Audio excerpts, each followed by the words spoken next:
বাজার দর। শীর্ষেন্দু মুখোপাধ্যায়।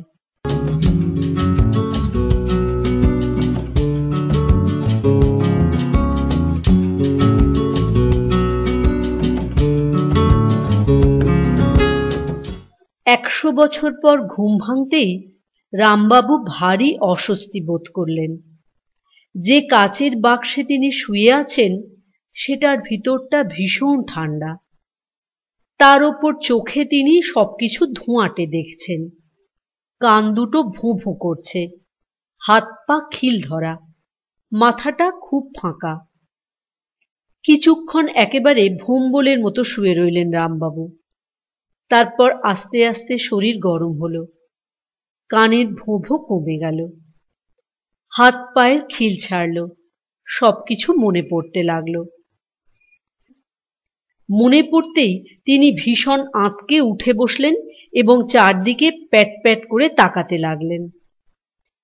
1979 সালে তাঁকে গভীরভাবে ঘুম পাড়িয়ে একটা ঠান্ডা বাক্সে ভরে মাটির নিচে একটা স্টোর রুমে রেখে দেওয়া হয়েছিল। কথা ছিল ঠিক 100 বছর পর পরবর্তী সমাজের মানুষ তার ঘুম ভাঙাবে। 100 বছর কি কেটে গেল এর মধ্যেই? চোখের দৃষ্টি কিছু স্বচ্ছ হতেই তিনি দেখলেন কাচের বাক্সটা একটা টেবিলের ওপর রাখা। টেবিলের চারধারে দাঁড়িয়ে সাদা পোশাক পরা কয়েকজন লোক তাকে গম্ভীরভাবে দেখছে। রামবাবু প্রথমে একটা হাঁচি দিলেন, একটু কাশলেন, একটা হাই তুলে আড়মোড়া ভাঙলেন। ভারী লজ্জা লজ্জা করছিল তার। স্বাভাবিক নিয়মে এতদিন তার বেঁচে থাকার কথা নয়। হিসেব করলে এখন তার বয়স ঠিক 140 বছর। তাছাড়া এই 100 বছর পরেরকার দুনিয়ায় কত কি পাল্টে গেছে। কেমন লাগবে কে জানে বাবা। তিনি প্রথমেই দেখে নিলেন মানুষগুলোর এই 100 বছরের বিবর্তনে লেজ বা শিং গজিয়েছে কিনা। গজায়নি। লোকগুলো খুব লম্বা বা বেটে হয়ে যায়নি তো? না। লোকগুলো ভালো না খারাপ বোঝা যাচ্ছে না। তবে সবচেয়ে বেশি যে জিনিসটা তাঁর জানতে ইচ্ছে করছিল সেটা হলো বাজার দর। এখন চাল কত করে কিলো, আলু কত, মাছ কত, পালং, কপি, কড়াইশুঁটিই বা কি রকম। রামবাবু একটু হেসে বললেন, খুব একচোট ঘুম হলো বাবা, টানা 100 বছর একেবারে। লোকগুলো তাঁর কথার জবাব দিল না। ভারী অভদ্র। এখনো খুব খর চোখে তাঁর দিকে চেয়ে আছে। সকলের মুখেই কাপড়ের ঢাকনা। রামবাবু বিরক্ত হয়ে বললেন, হাঁ করে দেখছো কি সবাই? গত 100 বছরে আমার পেটে কিছু পড়েনি তা জানো? দাঁতে কুটোটি পর্যন্ত কাটেনি। ছুটে গিয়ে খাবার দাবার নিয়ে এসো। আর শোনো, চায়ের নাম শুনেছ তো? চা জানো? হ্যাঁ, 1 কাপ গরম চা দাও সবার আগে। লোকগুলো মৃদু মৃদু হাসছে। রামবাবু ভাবলেন, এরা বোধহয় বাংলা ভাষা বোঝে না। তার আর দোষ কি? 100 বছরে ভাষারও কত পরিবর্তন হয়ে থাকবে। এখনকার বাংলা ভাষা হয়তো চীনে ভাষার মতোই দুর্বোধ। তাই তিনি একটু চীনে ভাষা মিশেল করে বললেন, খাবার চুং জলদিচি লাউং, গরমং চাং দরকারং। বলে নিজের ওপর একটু বিরক্তই হলেন রামবাবু। চীনে ভাষা তাঁর কোশমিনকালেও জানা নেই। অজানা ভাষার ভেজাল দিতে গিয়ে বাংলাটা কেমন সংস্কৃত ঘেঁষা হয়ে গেল না? লোকগুলো কিছু বুঝতে পেরেছে বলে মনে হলো না। তবে অপারেশন থিয়েটারের মতো নানা রকম যন্ত্রপাতিওয়ালা ঘরটায় তারা হরেক কলকাঠি নাড়তে লাগলো। রামবাবু হাই তুলে বললেন, আর কতক্ষণ এই প্রায় 150 বছরের বুড়োটাকে তোরা দগ্ধে মারবি বাপ? খাবার না দিস, একটা আয়না অন্তত দে। বুড়ো মুখটার কি ছিরি হয়েছে দেখি। লোকগুলো এ কথাটা যেন কি করে বুঝতে পারল। একজন কোত্থেকে ছোট্ট গোল হাত আয়না বের করে ধরিয়ে দিল তাঁর হাতে। রামবাবু কি দৃশ্য দেখবেন এই ভয়ে আয়নাটা মুখের সামনে ধরেও কিছুক্ষণ চোখ বুজে রইলেন। চোখ খুলবেন কি খুলবেন না ঠিক করতে না করতেই অবাধ্য চোখ দুটো বেয়াক্কেলের মতো খুলে গেল। কিন্তু রামবাবু খুশিই হলেন। মুখের চামড়া একটু ঝুলে গেছে ঠিকই, দাড়িও একটু হয়েছে, তবে সব মিলিয়ে তাঁর চেহারায় বয়সের ছাপ তেমন পড়েনি। 40 বলেই চালানো যায়। অবশ্য এরকমই কথা ছিল। কাচের বাক্সে যন্ত্রপাতি লাগিয়ে তাকে এমনভাবেই রাখা হয়েছিল যাতে তাঁর শরীরে অতি মৃদু হৃৎকম্পন হয়, অতি মৃদু গতিতে রক্ত চলাচল করে, অতি মৃদু শ্বাস প্রশ্বাস চলে এবং শরীরের ক্ষয়ক্ষতি নগণ্য মাত্রায় ঘটে। এই 100 বছর আসলে তিনি ছিলেন মৃত, কাজেই শরীরটার বয়স বাড়েনি। একটা লোক তাঁর বাঁ হাতটা বাগিয়ে ধরে ইঞ্জেকশন দিচ্ছে। তিনি তাকে আস্তে করে জিজ্ঞেস করলেন, এখন বাজার দরটা কিরকম বলতে পারো হে? আলু কত করে যাচ্ছে? লোকটা খুব অবাক হয়ে রামবাবুর দিকে তাকালো। রামবাবু ভাবলেন লোকটা বোধহয় বাংলা জানে না, ইংরাজিতে বললেন, পটেটো। লোকটা মাথা নাড়ে। রামবাবু হাল ছেড়ে দেন। ইংরেজিও বিস্তর পাল্টে গেছে বোধহয়। একটা ভারী অস্বস্তি হচ্ছে মনের মধ্যে। 100 বছর আগে অজ্ঞান হওয়ার সময় তার বন্ধু বৈজ্ঞানিক গয়েশ হালদারের সঙ্গে একটা বাজি ধরেছিলেন। দুশ্চিন্তা সেই বাজিটা নিয়ে। 100 বছর পর তাঁর ঘুম ভাঙলে লোকেরা তাঁর উপর বিস্তর এক্সপেরিমেন্ট চালাবে, এই রকম কথাই ছিল। লোকগুলো চালাচ্ছিলও তাই। ইঞ্জেকশন দিল, রক্ত নিল, ব্লাড প্রেশার দেখল, হাঁ করালো, শুইয়ে বসিয়ে চিৎ করিয়ে উপুড় করে বিস্তর পরীক্ষা চালালো। রামবাবু আপন মনে বকবক করতে লাগলেন, 40-এর মতো দেখতে বলেই কি আর 40-এর খোকা আছি রে বাবা? বয়সটা হিসেব করে দেখ না, তারপর খোঁচাখুচি করিস। কিন্তু কে শোনে কার কথা? গোমড়ামুখ লোকগুলো এক নাগাড়ে তাদের পরীক্ষা চালিয়ে যাচ্ছে। হঠাৎ রামবাবুর নিজের পরিবারের কথা মনে পড়ল। এতক্ষণ পড়েনি কেন সেটাই আশ্চর্য। 100 বছর আগে অজ্ঞান হওয়ার সময় তাঁর স্ত্রী বেঁচে ছিলেন। 2 ছেলে আর 4টে মেয়ে ছিল। মাথার উপর বুড়ো বাপমা, 3 ভাই আর 7 বোনও ছিল। এই 100 বছরে তাদের কারোরই আর বেঁচে থাকার কথা নয়। ভাবতেই হাউ হাউ করে কেঁদে উঠলে রামবাবু। চোখ দিয়ে জল গড়াতে লাগলো। একটা লোক তাড়াতাড়ি একটা টেস্ট টিউবে সেই চোখের জল ধরে রাখল। তবে শোকটা খুব বেশিক্ষণ রইল না রামবাবুর। আত্মীয় স্বজনরা এতকাল বেঁচে থাকলে খুনখুনে বুড়ো বুড়ি হয়ে যেত সব, সেটাও ভালো দেখাতো না। তিনি লোকগুলোর দিকে তাকিয়ে বললেন, আমার বউ বাচ্চারা এতকাল বেঁচে নেই জানি, কিন্তু নাতিপুতি বা তস্য পুত্র পৌত্রাদি কে আছে জানো? একটু খবর দেবে তাদের? একটা কিম্ভূত এক্সরে মেশিনে তাকে ঝাঁঝরা করছিল লোকগুলো, পাত্তাও দিল না। তবে তারা চটপট যন্ত্রপাতি গুটোচ্ছিল। রামবাবুর মনে হলো পরীক্ষা আপাতত শেষ হয়েছে। তিনি মটকা মেরে পড়ে রইলেন। লোকগুলো কোনো সম্ভাষণ না জানিয়েই বেরিয়ে গেল। রামবাবু শুয়ে শুয়ে চোখ পিটপিট করতে লাগলেন।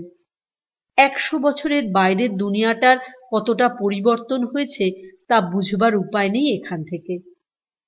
এ ঘরে নীরের দেয়াল আর যন্ত্রপাতি। এ ঘরে একটা পুরু দরজা আছে বটে, কিন্তু তার ওপাশে একটা করিডোর। বাইরে হয়তো এখন তুষার যুগ চলছে। সূর্য হয়তো নিভু নিভু হয়ে এসেছে। মানুষ হয়তো এখন বিজ্ঞানের বলে শূন্যে হাঁটে। জিনিসপত্রের দাম হয়তো 100 গুণ করে বেড়েছে। হয়তো। রামবাবু শুয়ে শুয়ে কিছুক্ষণ ঠ্যাং নাচালেন, তারপর দুত্তর বলে উঠে পড়লেন। ঘুরে ঘুরে ঘরের যন্ত্রপাতিগুলো দেখতে লাগলেন। এক সময় তিনি নামকরা বৈজ্ঞানিক ছিলেন। তবু এই 100 বছর পরেরকার আধুনিক যন্ত্রপাতিগুলোর কলাকৌশল তিনি ভালো বুঝতেই পারলেন না। একটা বোতাম টিপতেই ঝড়ের মতো শোঁ শোঁ শব্দ ওঠায় তাড়াতাড়ি সরে এলেন সেখান থেকে এবং গিয়ে দরজার হাতল ধরে টানাটানি করতে লাগলেন। ভাগ্য ভালো দরজাটা হড়াক করে খুলে গেল, কিন্তু করিডোরে পা রেখেই আঁতকে উঠলেন রামবাবু। করিডোরের মেঝেটা ঠিক নদীর ধীর স্রোতের মতো বয়ে যাচ্ছে, তবে চলন্ত ফুটপাত, এসক্যালেটর বা কনভেয়ার বেল্ট রামবাবুর আমলেও ছিল, তাই খুব বেশি অবাক হলেন না। মাথাটা ঘুরছিল বলে তিনি চলন্ত করিডোরে বসে রইলেন। খানিকটা উপরে উঠে এবং অনেকটা নিচে নেমে খানিক ডাইনে গিয়ে এবং ফের কিছুটা বাঁয়ে মোড় নিয়ে করিডোর চলতে লাগল। একটু বাদে আর একটা দরজা পেলেন। করিডোর থেকে লাফ দিয়ে নেমে দরজাটা টানলেন রামবাবু। দরজাটা খুলেও গেল। বাইরে বেরিয়ে এসে রামবাবু একটা গভীর শ্বাস ছাড়লেন।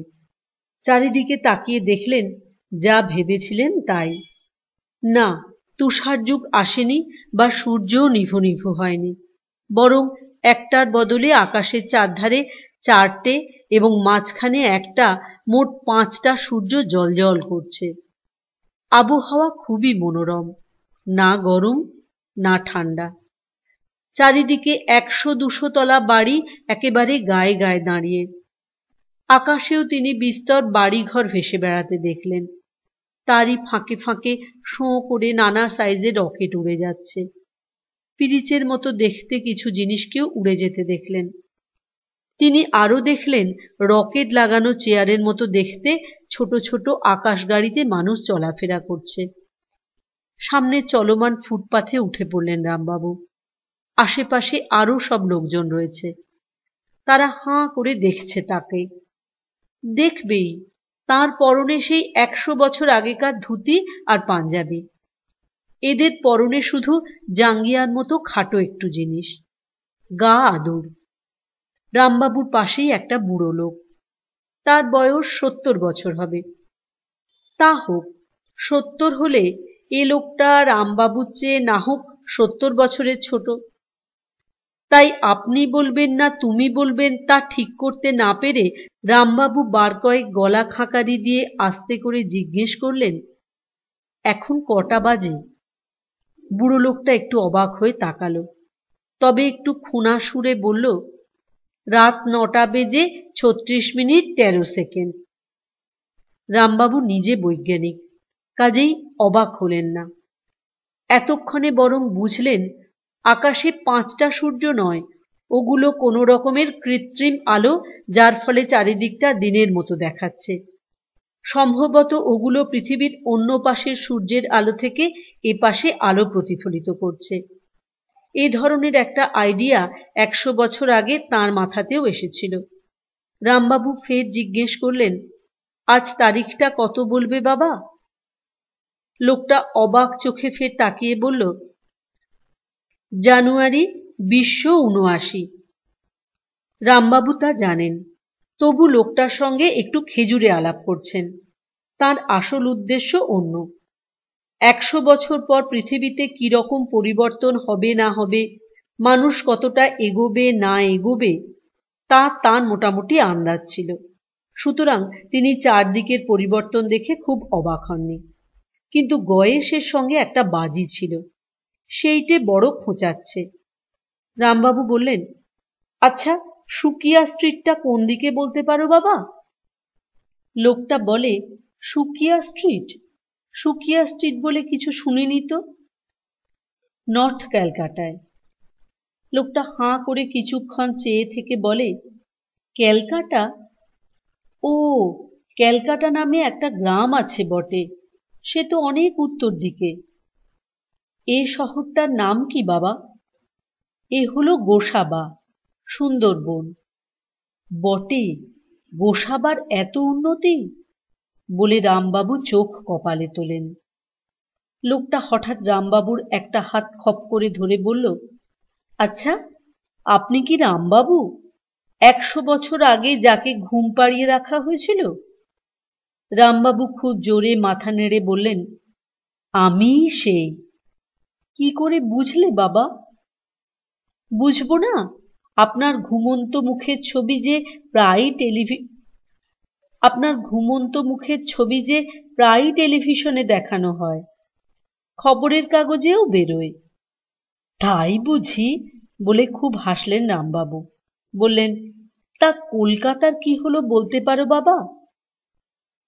সে তো আরো 70-80 বছর আগেই মশা, লোডশেডিং আর জলের অভাবে হেজে গিয়েছিল, শহরে জঙ্গল গজিয়ে যায়। তারপর এখন অবশ্য কলকাতা আবার বর্ধিষ্ণু গ্রাম হয়ে উঠছে, ভালো চাষবাস হচ্ছে, চৌরঙ্গীর আলু খুব বিখ্যাত, বাগবাজারের কুমড়ো পৃথিবী সেরা, খিদিরপুরে মোচার সাইজের পটল জন্মায়। তাছাড়া কলকাতায় এখন মশা বাঁচাও আন্দোলনের একটা হেডকোয়ার্টার হয়েছে। বটে, সে আবার কি? মশা বাঁচাবে কেন বাবা? মশা মেরে মেরে মানুষ তো মশার প্রজাতিই ধ্বংস করে দিয়েছিল কিনা? যেমন এক সময় আপনারা বাঘ সিংহ মেরে মেরে সব প্রায় নিকেশ করেছিলেন, পরে আপনারা যেমন ব্যাঘ্র প্রকল্প করে বাঘ বাঁচাতে চেয়েছিলেন, এখন ঠিক সেইভাবেই মশা জিওনোর চেষ্টা চলছে। রামবাবু এবার আসল কথাটা এলেন। খুব সতর্কতার সঙ্গে জিজ্ঞেস করলেন, আচ্ছা বাবা, একটা কথা বলবে? খুব সাবধানে বলো। তেমন শকিং কিছু শুনলে আমার বুড়ো হার্ট থেমে যেতে পারে। এখনকার বাজার দরটা কিরকম বলতে পারো? বাজার দর? লোকটা একটু অবাক হয়, হেসেও ফেলে, বলে, খুব চড়া। খুব? বলে রামবাবু বড় বড় চোখে তাকান। গয়েশের সঙ্গে এই নিয়েই বাজি। গয়েশ বলেছিল 100 বছর পর বাজার দর হবে 100 গুণ। রামবাবু বলেছিলেন, কক্ষনো না, 10 গুণ বড় জোর হতে পারে। রামবাবুর বুকটা তাই ঢিপ ঢিপ করছিল। বললেন, তবু বলো বাবা, শুনে রাখি। আচ্ছা, আগে বলো চাল কত করে? চাল? লোকটা হাসি মুখেই বলে, চাল যাচ্ছে 300 টাকা। রামবাবু শকটা সামলাতে পারলেন না, চোখ উল্টে ফেললেন, হাত পা কাঠ হয়ে গেল, ভিড়মি খেয়ে পড়েই যাচ্ছিলেন। এমন সময় লোকটা বলল, কিলো নয়, কিলো নয়, কুইন্টাল। রামবাবু আবার সিধে হয়ে দাঁড়িয়ে একটা শ্বাস ছাড়লেন। আর যা হোক তা হোক, বাজার দরটা ঠিক আছে।